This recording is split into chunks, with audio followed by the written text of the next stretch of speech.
मित्रों नमस्कार। मैं अरविंद पथिक आज एक बार फिर हाजिर हुआ हूँ अपने चैनल मेरी नज़र पर एक नए इतिहास के एक नए पृष्ठ के साथ।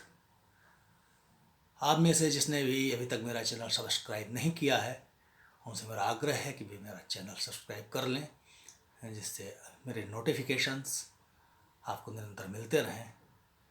मेरी नई ताज़ा तरीन वीडियोज आप देख सकें। आपका बहुत स्नेह बहुत प्यार मुझे मिल रहा है।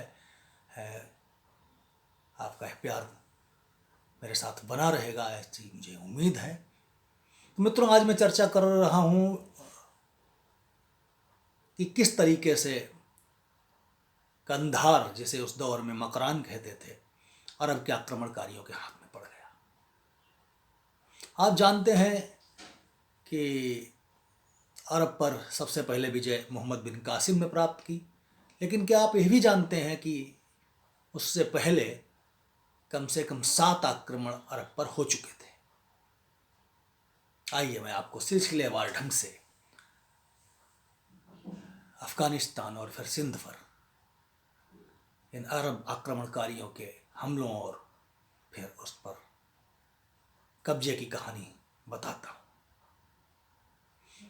इस्लाम के उद्भव के 50 वर्ष के भीतर पूरा मध्य एशिया और ईरान और कुछ मायने में यूरोप तक भी इस्लाम पहुंच चुका था, लेकिन बार बार कोशिश करने के बावजूद भी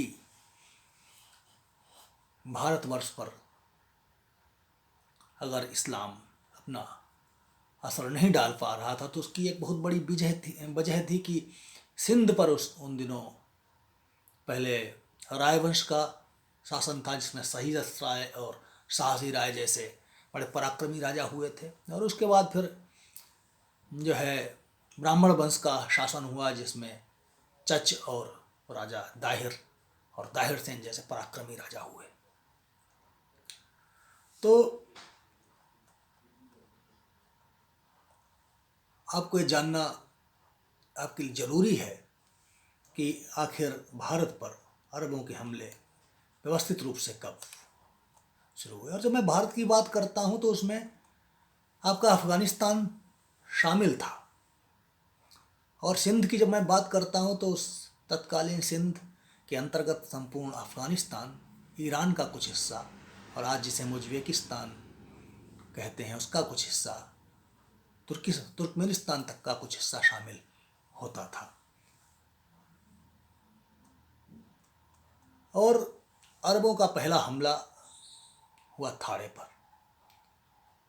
इस हमले की पृष्ठभूमि यह है कि जब उमर खलीफा बने तो उन्होंने उस्मान को ये जिम्मेदारी सौंपी कि वो भारतवर्ष पर कब्जा करें। उस्मान को लगता था कि भारत पर कब्जा करना बहुत आसान काम है। मूर्ति पूजकों को इस्लाम उन दिनों बड़ी हेय दृष्टि से देखता था, और आज भी शायद कहीं वो भावना, वो ग्रंथि इस्लाम के अनुयायियों के मन में है, क्योंकि पैगंबर मोहम्मद ने स्वयं काबा में मूर्ति को तोड़ा था, और मोहम्मद का हर कार्य हर मुसलमान के लिए हदीस है। हर मुसलमान मोहम्मद के काम का अनुकरण करता है, और इस्लाम को पहुंचाने के क्रम में मूर्तियों को तोड़ना अपना धार्मिक कर्तव्य मानता है। तो उस्मान एक बड़ी सेना लेकर के उसने थाड़े पर हमला किया। थाड़े एक बंदरगाह शहर है, मुंबई के पास है, और वहाँ थाड़े में उस्मान की बहुत बुरी तरीके से पराजय हुई। जान बचा करके बहुत थोड़े से मुसलमान वहाँ से वापस आ पाए, अरब आक्रमणकारी वापस आ पाए। दरअसल हिंद पर हमला करना उस्मान का अपना निजी ही उसका उद्देश्य था, महत्वाकांक्षा थी कि उसने बहुत संपत्ति के बारे में सुन रखा था। पर जब उस्मान ने अपनी पराजय की सूचना उमर को भेजी तो उमर ने कहा कि ओ शाकिफ के भाई, मैं अल्लाह की कसम खा के कहता हूँ कि अगर मेरी फौज का जितने सिपाही मारे जाएंगे, तेरे कबीले के उतने लोगों के भी मैं तन सर से जुदा कर दूंगा। ये सर तन से जुदा करने का कॉन्सेप्ट इस्लाम में मोहम्मद के आने के साथ ही है, इस्लाम की शुरुआत के साथ ही है। उस्मान की हिम्मत टूट गई और उस्मान ने उसके बाद फिर हमला नहीं किया, लेकिन उस्मान के भाई हाकम ने उसके बाद ठाणे पर 2 और हमले किए। ठाणे पर हमला करने के बाद भारत पर 2 और हमले किए। उनमें से एक हमला भरूच पे हुआ और दूसरा हमला देवल, जो कि आज कराची है, उस पर हुआ। और शुरू में जो अरब फौज का सरदार मुगैरा था, वो उसे थोड़ी सी सफलता मिली देवल में, और उससे जोश जोश में जो मुगैरा था देवल शहर के भीतर तक घुस गया। और नतीजा यह निकला कि देवल में मुगैरा को पकड़ लिया गया और उसका जो है अंजाम तक उसे पहुंचा दिया गया। यहाँ पर मुगैरा मारा गया। और खलीफा उमर के समय में फिर किसी भी इस्लाम के सेना नायक ने हिम्मत नहीं जुटाई कि वो हिंद पर हमला करता। और खलीफा उमर ख्वाब लिए हुए इस दुनिया जहान फ़ानी से पूछ कर गए कि वो गज़वा हिंद कर लेंगे। और खलीफा उमर के बाद फिर अगला खलीफा उस्मान बना। उस्मान तीसरे खलीफा थे। और इस उस्मान के समय में पूरे एशिया में जो है पूरी निर्ममता के साथ जिहाद किया गया। और लेकिन इन जिहादियों की उस समय भी हिम्मत भारत पर हमला करने की नहीं हुई, क्योंकि उस्मान एक बार भारत पर हमला करके देख चुका था। और आखिरकार उसने फैसला किया कि अब भारत पर हम समुद्री रास्ते से हमला ना करके ज़मीनी रास्ते से हमला करेंगे।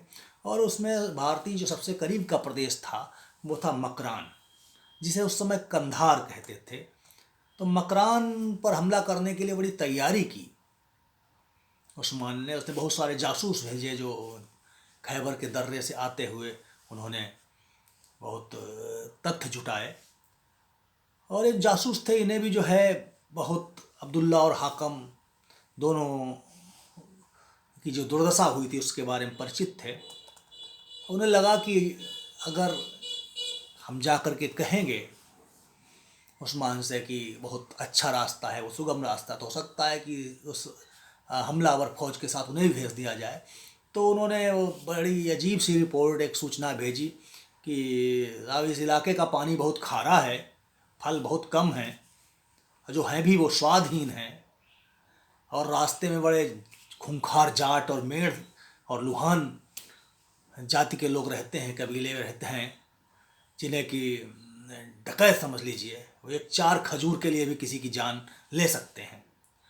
और इस इलाके को जीतने के लिए अगर कोई छोटी सेना भेजी गई तो ये जाट और मेढ़ उन्हें जिंदा नहीं रहने देंगे, और बड़ी सेना भेजी गई तो यहाँ खाने के लिए कुछ मिलेगा नहीं और जो है मारा जाएगा। और हमारे हिसाब से तो यहाँ इस इलाके को जीतना, इस पर हमला करना बेवकूफ़ी होगी।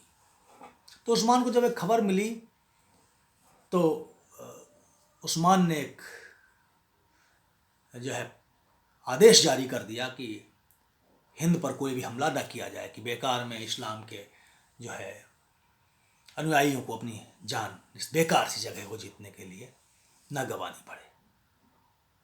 और उस्मान के बाद जो अगले खलीफा बने वो थे खलीफा अली इब्न अबी तालिब, हज़रत अली जिन्हें हम कहते हैं, जो कि पैगंबर मोहम्मद के चचेरे भाई भी थे और उनके नवासे भी थे, दामाद भी थे।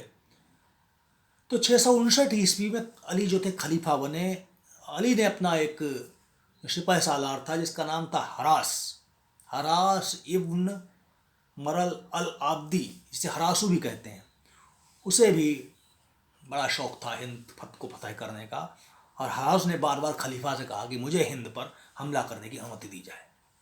तो 662 ईस्वी में हरास ने एक बड़ी फौज लेकर के सिंध पर एक बड़ा भीषण हमला किया। और ये हमला इतना भीषण था कि उस निर्दयी हरासू ने एक दिन में ही 1000 नागरिकों के सिर धड़ से अलग कर दिए। पहली बार भारतवर्ष ने ऐसी निर्ममता देखी थी। हजारों स्त्री पुरुष बच्चे बूढ़े बंदी बना लिए गए। ये अरब आक्रमणकारियों की पहली विजय थी और इस विजय से हरासों का बड़ा दुस्साहस बढ़ा गया। अब वो आगे बढ़ा और आगे बढ़ने के क्रम में एक बड़ा ही महत्वपूर्ण शहर कीकन पड़ता था, सिंध का। बोलन दर्रे के पास छोटा सा पहाड़ी राज्य था। बेसिकली एक स्वायत्त शासी क्षेत्र था और सिंध के अंतर्गत आता था, पर सिंध के राजा को बहुत मानते नहीं थे। कभी कर देते थे, कभी नहीं देते थे, और इस पे जाट और मेड़ जाति के लोग ही ज़्यादातर रहते थे। इनके पास भाई अपने परंपरागत हथियार थे, तलवारें, लाठियाँ, डंडे। कोई बहुत उन्नत हथियार नहीं थे, जबकि हथियार और सामरिक दृष्टि से अरब की सेनाएं काफ़ी उन्नत हथियारों का इस्तेमाल करती थी, पर जाटों ने कभी भी किसी अधीनता स्वीकार नहीं की थी।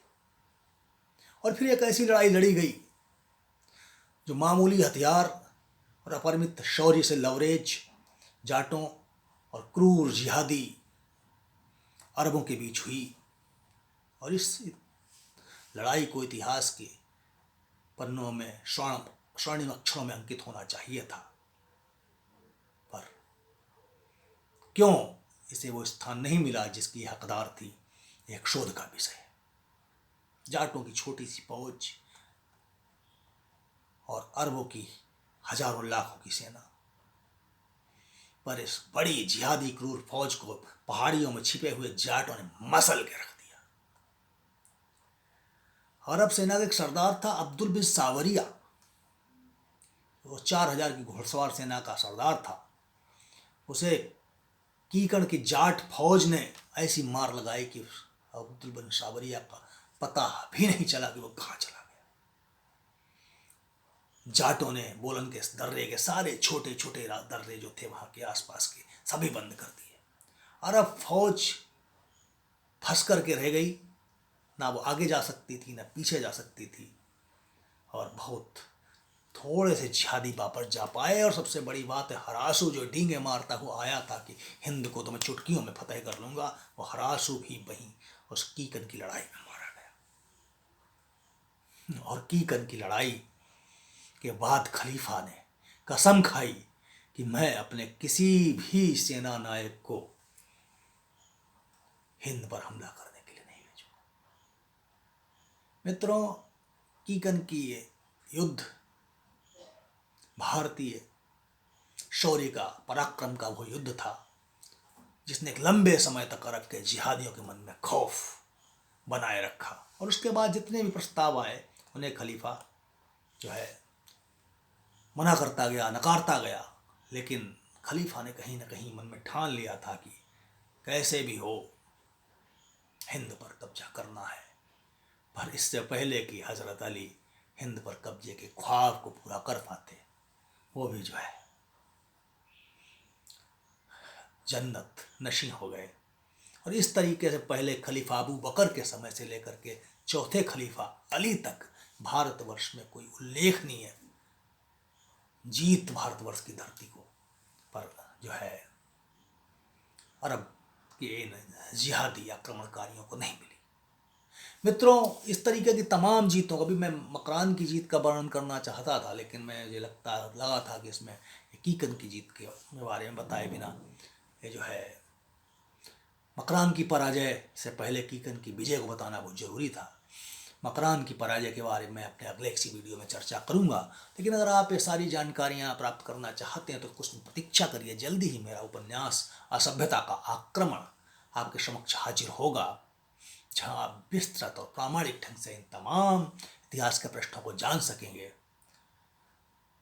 मुझे लगता है कि आपके मन में भी कहीं ये ललक जगी होगी कि वो जानेंगे किस तरीके से असभ्यता ने हमारे ऊपर हमला किया और सभ्यता ने किस तरीके से अपना प्रतिकार किया, अपना बचाव किया। असभ्यता और सभ्यता के बीच की ये जंग आज भी जारी है, और इस जंग के तमाम गुमनाम पृष्ठों को खोलने की कोशिश में मैं इन दिनों जुटा हुआ हूँ। इन वीडियोज के माध्यम से आकर उन्हें उत्सुकता जगा रहा हूँ, और जल्दी ही अपनी पुस्तक असभ्यता का आक्रमण में मैं के द्वारा मैं प्रामाणिक ढंग से आपके समक्ष अपनी बात रखूंगा। तब तक के लिए मुझे आज्ञा दीजिए। नमस्कार, बहुत बहुत धन्यवाद।